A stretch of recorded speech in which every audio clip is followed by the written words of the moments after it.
Okay guys, तो ये lecture number 10 है।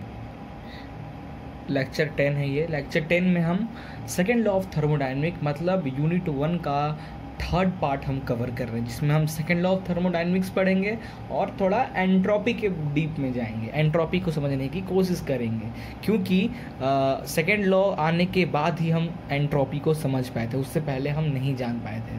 क्लियर है? तो अब हम ये देखेंगे। तो सेकेंड लॉ ऑफ थर्मोडाइनमिक क्यों बना, सबसे पहले तो ये देखें। तो कुछ फर्स्ट लॉ ऑफ थर्मोडाइनमिक में कुछ डिसएडवांटेजेस होंगे, कुछ डिफॉल्ट होंगे, तभी तो सेकेंड लॉ ऑफ थर्मोडाइनमिक बना है। तो उसका रीज़न है सेकेंड लॉ ऑफ थर्मोडाइनमिक बनने का। तो बना इसलिए था क्योंकि जो फर्स्ट लॉ ऑफ थर्मोडाइनमिक था, तो फर्स्ट लॉ ऑफ थर्मोडाइनमिक कहता है कि energy simply says that energy is conserve. ठीक है, एनर्जी विल, जैसे हम फर्स्ट लॉ ऑफ थर्मोडाइनमिक्स कहते हैं, energy neither be created nor be destroy, it change from one form to another form. मतलब फर्स्ट लॉ ऑफ थर्मोडाइनमिक्स हमें conservation of energy का detail देता है, बट कंजर्व करने का टेक्निक तो बताता है कि energy neither be created nor be destroy, it change from one form to another form में चेंज होता है। ये तो हमें फर्स्ट लॉ बता देता है कि एनर्जी का ट्रांसफर होता है, कंजर्वेशन होता है, बट उसने ये नहीं बताया था हमें फर्स्ट लॉ कि किस डायरेक्शन में होता है।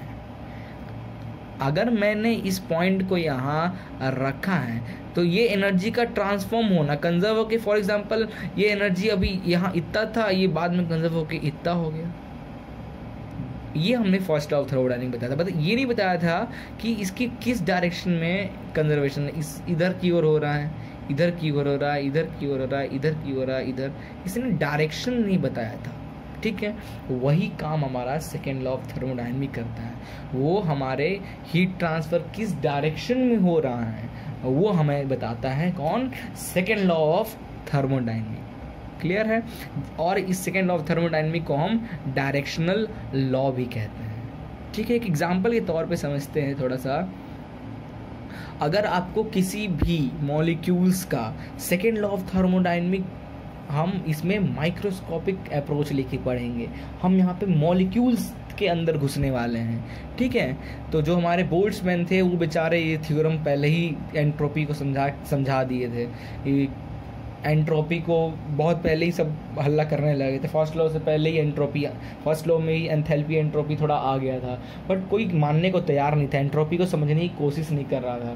तो जो बोल्ट्जमैन थे वो उन्होंने बताया कि भाई एंट्रोपी को अगर आपको समझना है तो आप माइक्रोस्कोपिक लेवल तक जाइए, आप उसके मॉलिक्यूल्स थ्योरी तक पढ़िए, काइनेटिक थ्योरी तक जाइए। पर सब बोलते हैं भाई उस टाइम पे कि मॉलिक्यूल्स वगैरह ऐसा कुछ होता ही नहीं है, तो बेचारे वो सुसाइड कर लिए, उनको कोई बात को मानने ही होने वाला था। तो बाद में हमारे भाई साहब आए, आपका क्लॉसियस, कार्नोट, इन्होंने भाई जाके बताया कि नहीं मेयर, ठीक है, ये सब इन्होंने बताया कि नहीं यार, उन्होंने सही कहा था। रिसर्च, काफ़ी रिसर्च करने के बाद उन्होंने मैथमेटिकल तरीके से बताया कि एंट्रोपी क्या है। ठीक है, तो सेकेंड लॉ से हम डिस्कस करेंगे। फॉर एग्जांपल एक चीज़ समझते हैं कि ये हमारा एक सिस्टम है, इसके अंदर गैस है और ये स्टीयर लगा रखा है। अब स्टीयर को अगर आप रोटेट करोगे तो क्या होगा कि हीट विल बी रिजेक्ट। इससे क्या होगा? मॉलिक्यूल्स की रैंडमनेस, डिसऑर्डरनेस चेंज होगा। ठीक है, तो वही एंट्रोपी क्या होता है? एंट्रोपी को डिफाइन आप कहते हो कि the measurement of randomness and disorderness of A molecules. ठीक है, तो जब इसको घुमा तो ये मॉलिक्यूल्स इधर उधर घूमेंगे, एक दूसरे टकराएगा, kinetic energy will be increases. जैसे इसमें हलचल आप बढ़ाओगे, kinetic energy of this molecules will be increases, तो हीट जनरेट होने लगेगा, हीट जनरेट होगा। तो वर्क डन अगर किस सिस्टम पे दे रहे हो तो उससे हीट जनरेट होगा, बट जरूरी नहीं है कि किस सिस्टम पे अगर आप हीट दोगे तो वो वर्क डन आपको दे, और देगा भी तो फुल एफिशिएंट नहीं देगा, क्योंकि वर्क जो होता है हमारा हाई ग्रेड टाइप के एनर्जी होता है और जो हीट होता है वो लो ग्रेड होता है। तो हम ये कह सकते हैं कि हाई ग्रेड एनर्जी जो वर्क है उसको फुल्ली एनर्जी में कन्वर्ट किया जा सकता है, बट हम लो ग्रेड एनर्जी को हाई ग्रेड एनर्जी में फुल कन्वर्जन नहीं कर सकते। क्लियर? उसके बाद हमने पढ़ेंगे सेकेंड लॉ ऑफ थर्मोडायनामिक्स में थर्मल रिजर्वायर। क्या होता है thermal reservoir? A thermal reservoir is thus characterized by its temperature which remain constant।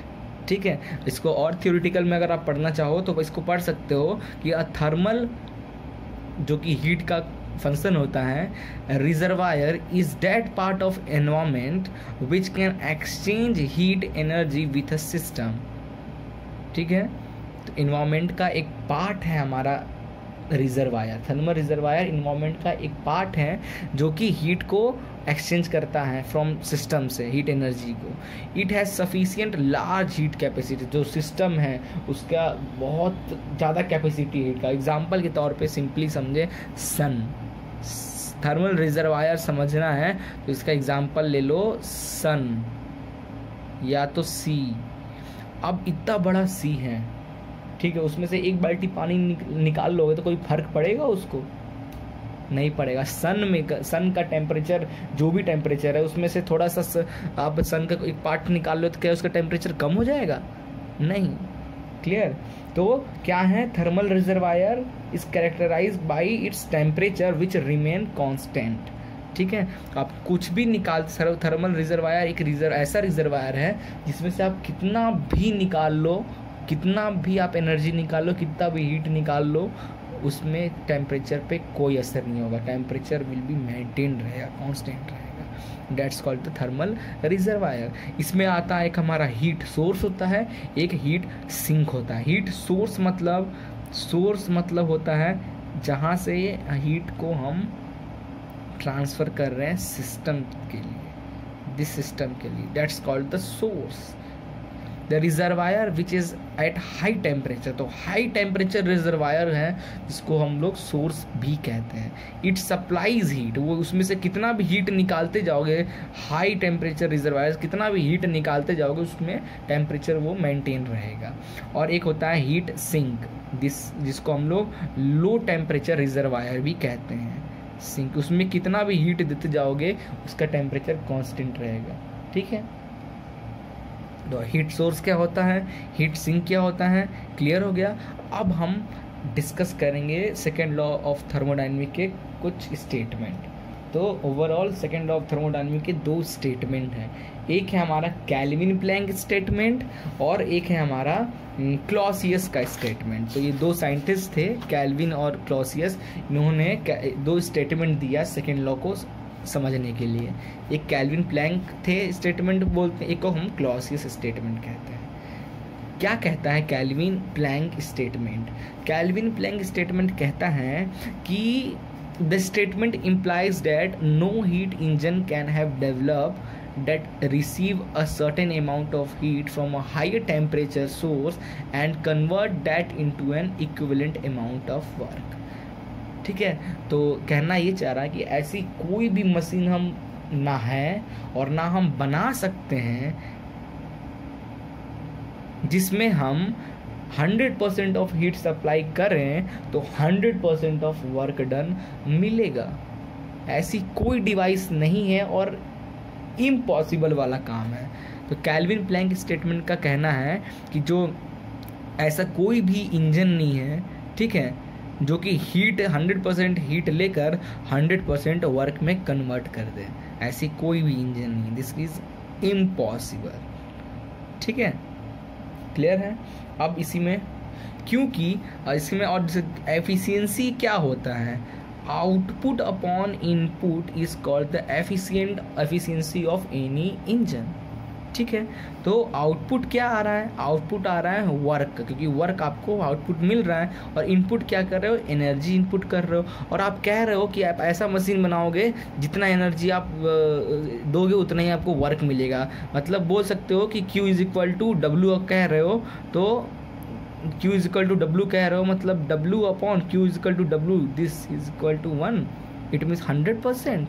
This is not possible, नहीं है ऐसा पॉसिबल। क्लियर है? 100% पॉसिबल नहीं है। तो फिर कैल्विन प्लैंक स्टेटमेंट पे एक इंजन बन के आता है जिसको हम लोग कहते हैं हीट इंजन। क्या कहते हैं? Heat engine.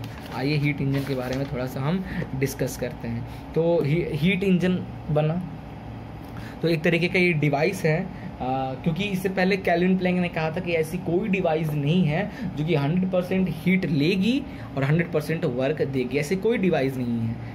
वो कहता है कुछ अमाउंट ऑफ जो हीट है वो क्या होता है, वेस्ट चला जाता है। ठीक है, कुछ अमाउंट ऑफ हीट वेस्ट चला जाता है। सिंक में, लोअर टेम्परेचर साइड में चला जाता है, वो एक डिवाइस है। तो वो जो डिवाइस है, उस डिवाइस को हम लोग कहते हैं हीट इंजन। ठीक है, तो heat engine is a thermodynamic device used for continuous production of work from heat. ठीक, continuous production of work from this heat. Okay, when operating, but कब कंटिन्यूअस वर्क प्रोड्यूस करेगा हीट लेने पे, but कब, when operating, when this is operating in a cyclic process, एक cyclic process में operate करेगा। Okay, and both heat and work interaction take place across the boundary of the cyclic operating device. ये हो गया system, ये है हमारा heat engine जो है, ये हमारा जो गोला भाई ये सिस्टम है।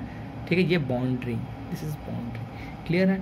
तो हीट इंजन के अकॉर्डिंग हम कह सकते हैं कि अब देखो, अब इसको एनर्जी बैलेंस करते हैं। ठीक है, एनर्जी बैलेंस करोगे, ये जो सिस्टम में हीट आ रहा है, ठीक है, और वर्क भी बाहर की ओर जा रहा है सिस्टम से, और ये Q2 भी बाहर जा रहा है। तो हम लिख सकते हैं वर्क बाहर जा रहा है प्लस Q2 बाहर जा रहा है, अंदर क्या आ रहा है, Q1 अंदर आ रहा है। तो work is equal to Q1 minus Q2 लिख सकते हैं। और एफिशिएंसी होता है आउटपुट अपॉन इनपुट।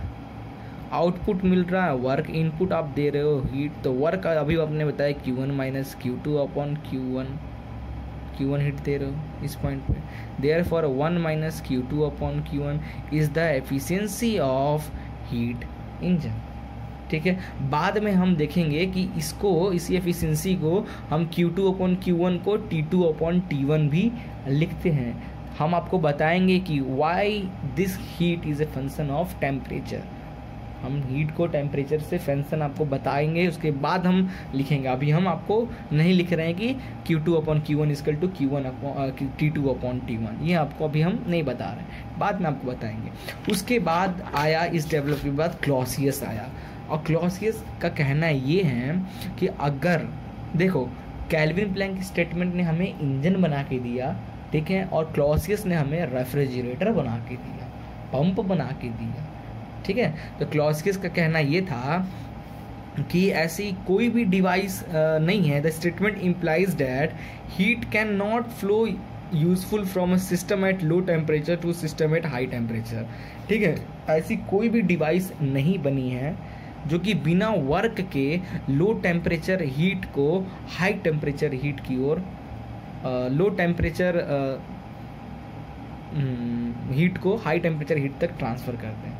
ठीक है, मतलब ये है लो टेम्परेचर सिस्टम और ये है हाई टेम्परेचर सिस्टम। तो लो टेम्परेचर सिस्टम से हीट को निकाल कर हाई टेम्परेचर की ओर भेज देना विदाउट एनी वर्क, ऐसी कोई मशीन नहीं बनी। ठीक है, तो इसके लिए कुछ ना कुछ वर्क की ज़रूरत पड़ेगी। तो उन्होंने क्लॉसियस ने फाइनली और हमारे सिस्टम के लिए, क्योंकि अब क्यों दिस इज़ नॉट पॉसिबल वो भी बता सकते हैं। अभी हमने पढ़ा था now in case of this, हम एफिशिएंसी की जगह पे हम बात करेंगे कोफिशिएंट ऑफ परफॉर्मेंस। अब क्यों हम कोफिशिएंट ऑफ परफॉर्मेंस बात कर रहे हैं, क्योंकि यहाँ पे, क्योंकि अगर आप इसकी एफिशिएंसी आप निकालोगे, इसकी एफिशिएंसी अगर आप निकालोगे तो आउटपुट अपॉन इनपुट, तो आउटपुट आपको देखो, ये इनपुट है, इनपुट निकाल रहे हो, ये आउटपुट है, तो Q2 Q1 और ये दोनों एक दूसरे के इक्वल हो जाएगा। तो अब ये दिस इज मतलब 100% आएगा, और जो कि पॉसिबल नहीं है। इसलिए और 100%, ठीक है, 100% आएगा या 100% से ज़्यादा भी हो सकता है, 100% से ज़्यादा भी हो सकता है डिवाइस। तो ऐसी कोई डिवाइस है भाई जो 100% से कार्नआउट को फेल कर दे, कार्नआउट के बराबर बन जाए? This is not possible. इसलिए हम फिर परफॉर्मेंस की बात करते हैं कि what is the performance of this refrigerator और दिस सिस्टम का परफॉर्मेंस क्या है। COP फिर इंट्रोड्यूस होता है COP, और COP का कहना है कि COP क्या होता है, desired effect upon work input. COP is desired effect upon work input. तो डिज़ायर्ड इफेक्ट, आप क्या इफेक्ट करना चाह रहे हो कि आप लो टेम्परेचर हाई टेम्परेचर से हीट निकाल कर और लो टाइम क्या था, लो टेम्परेचर सिस्टम से हीट निकाल कर हाई टेम्परेचर सिस्टम में आप ट्रांसफ़र करना चाहते हो, ठीक है। तो लो टेम्परेचर से हीट निकालना चाहते हो Q, और वर्क इनपुट आपको दे रहे हो तो वर्क तो देना पड़ेगा, तो वो वर्क, और वर्क इनपुट यहाँ पे कुछ हो नहीं रहा है, मतलब 0, that means Q/0 is called infinity. और ये किसी भी साइकिल की या सिस्टम का एफिशिएंसी इन्फिनिटी नहीं हो सकता, ठीक है। तो क्लॉसियस स्टेटमेंट ऐसे प्रूव होता है कि विदाउट एनी वर्क आप किसी भी टेम्परेचर को from one place to another place नहीं भेज सकते हो, ठीक है। उसके लिए कुछ वर्क की ज़रूरत पड़ता है। फिर डेवलप होता है हमारा क्या, दो चीज़, रेफ्रिजरेटर। तो रेफ्रिजरेटर क्या करता है, ये है हीट रिजर्वायर जिसका टेम्परेचर T2 है, ये हीट रिजर्वायर जिसका टेम्परेचर T1 है, in which this is higher temperature region, this is lower temperature region. यहाँ पे हमको मेंटेन करना है लोअर टेम्परेचर, ठीक है, कंटिन्यूसली हमको मेंटेन करके रखना है, तो कंटिन्यूसली वर्क देते रहना पड़ेगा सिस्टम को, तब यहाँ पे एक पर्टिकुलर टेम्परेचर मेंटेन होगा, इन विच T1 is greater then T2, okay. तो अगर आप यहाँ से कंटिन्यूसली हीट निकालते रहोगे तो यहाँ पे एक टेम्परेचर मेंटेन हो जाएगा, ठीक है। टेम्परेचर मेंटेन करने के लिए तो वर्क आप दोगे तो हीट यहाँ से निकलेगा और यहाँ पे ट्रांसफ़र हो जाएगा, क्लियर है। तो इसके लिए व्हाट इज द COP क्या हो जाएगा, desired effect upon energy input. Desired effect क्या हो रहा है यहाँ पे आप देखोगे, ठीक है। इस डायग्राम को आप समझो, this is T1, this is T2, ठीक है। अभी हम T1 और T2 रखे थे, अभी हमने उल्टा कर दिया, कंफ्यूज मत होना। रेफ्रिजरेटर का मतलब ये लोअर टेम्परेचर है, ये हायर टेम्परेचर में ट्रांसफर कर रहे हो, तो always T2 is greater than this, higher level is always greater than lower level, clear है। ये Q1 निकल रहा है, ये Q2 बाहर की ओर ट्रांसफ़र हो रहा है वर्क देने से, ठीक है। तो इसका अब ये सिस्टम हो गया, ये क्या हो गया, एक सिस्टम हो गया। अब इस सिस्टम में एक तो हीट आ रहा है, एक वर्क आ रहा है, तो अब एनर्जी बैलेंस करो, तो W + Q1 सिस्टम में आ रहा है इज इक्वल टू Q2 बाहर जा रहा है, W is equal to Q2 - Q1, work done, इतना हो गया। और COP होता है desired effect upon work input. तो वर्क इनपुट कितना हो रहा है, Q2 - Q1, और डिजायर्ड इफेक्ट क्या हो रहा है, यहाँ से टेम्परेचर कंटिन्यूसली निकाल, इफेक्ट क्या हो रहा है, यही यहाँ से हीट निकालना इज कॉल्ड द इफेक्ट। तो क्योंकि आपको यहाँ पे टेम्परेचर मेंटेन करना है अपने फ्रिज के अंदर, तो Q1 निकालते जा रहा है, तो Q1 is a desired effect, ठीक है। और ये जो फॉर्मूला COP आया है Q1/Q2 - Q1, this is both for reversible and irreversible, clear है। उसके बाद हमने हीट पंप को भी पढ़ा, हीट पंप में भी सेम काम है, ठीक है, same to same heat pump भी ऐसे ही काम करता है। हीट पंप का भी डिजायर्ड इफेक्ट, अब देखो हीट पंप का काम क्या है, यहाँ पे क्या करना था कि हीट निकालना था इस सिस्टम से, फ्रिज से हीट निकालना था। तो क्या चीज़ डिज़ायर है कि सिस्टम से हीट को, इस सिस्टम लोअर टेम्परेचर वाले से हीट को निकालना, वो आपको डिज़ायर है, इसलिए आपने यहाँ पे Q1 लिया डिजायर्ड इफेक्ट की जगह पे। बट पंप की जगह पे आप यहाँ Q2 क्यों ले रहे हो, पंप की जगह पे Q2 इसलिए ले रहे हो क्योंकि आपको हायर, पंप क्या करता है, नीचे से पानी खींचता है, ठीक है। पंप अगर ले जाए तो आपके मेन रिजर्वायर से पानी पंप क्लिक करेगा और टंकी में आपके भरेगा। तो आपका डिजायर्ड क्या है, डिजायर क्या, फुलफिलमेंट क्या है कि टंकी में पानी भरना। तो यहाँ पे इसलिए डिजायर्ड इफेक्ट में Q2 और वर्क डन जो हमारा है Q2 -Q1, क्लियर है, दैट्स कॉल्ड हीट पंप, ठीक है। अब रिलेशनशिप पढ़ लेते हैं कि COP ऑफ हीट पंप क्या है, Q2/Q2 - Q1, और COP ऑफ रेफ्रिजरेटर क्या है, Q1/Q2 - Q1, क्लियर है। अब करना क्या है, ये रेफ्रिजरेटर आ रहे हैं, +1 इधर भी कर दो, +1 इधर भी कर दो, दोनों तरफ हम कर दिए। तो आप ध्यान दोगे कि +1 करने से Q2 - Q1 ऊपर चला जाएगा, Q1 से Q1 कट जाएगा तो बचेगा Q2, तो Q2/Q2 - Q1, ठीक है। और Q2/Q2 - Q1 क्या है, COP ऑफ हीट पंप। तो ये रिलेशन बन गया, COP of heat pump is equal to COP of refrigerator +1, ठीक है। तो ये हमने दो स्टेटमेंट पढ़ लिया। उसके बाद हम डिस्कस करेंगे अगले लेक्चर में कार्नोट साइकिल के बारे में। कार्नोट साइकिल के कुछ थ्योरम क्या कहता है, कार्नोट के स्टेटमेंट्स क्या हैं, ठीक है। फिर एंट्रोपी के बारे में थोड़ा बहुत डिस्कस करेंगे और ये यूनिट हमारा हो जाएगा ख़त्म, क्लियर।